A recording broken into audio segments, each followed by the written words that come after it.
স্বরূপ পৃথিবীতে কোনো সহি হাদিস বর্ণিত হয়নি। টুপি এবং পাগড়ির কোনো ফজিলত নাই। খালি মাথাতেও সালাত আদায় করলে 10 নেকি হবে, পাগড়ি পরে সালাত আদায় করলেও, মানে এটা বোঝাতে 10 নেকি দিবেন না 10 লক্ষ দিবেন সেটা আল্লাহ দিবেন, কিন্তু আমি বোঝাতে গিয়ে বলছি, কথা বুঝেননি মনে হয়।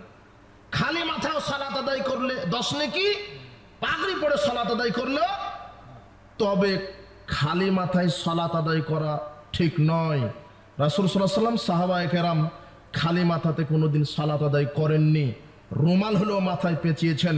রাসূল সাল্লাল্লাহু আলাইহি ওয়াসাল্লামের গুরুত্বপূর্ণ একটি কাজ ছিল মাথায় সব সময় পাগড়ি পেঁচে তিনি থাকতেন। তাই বলে শুধু একামতের সময় নয়, কথা বুঝেননি মনে হয়।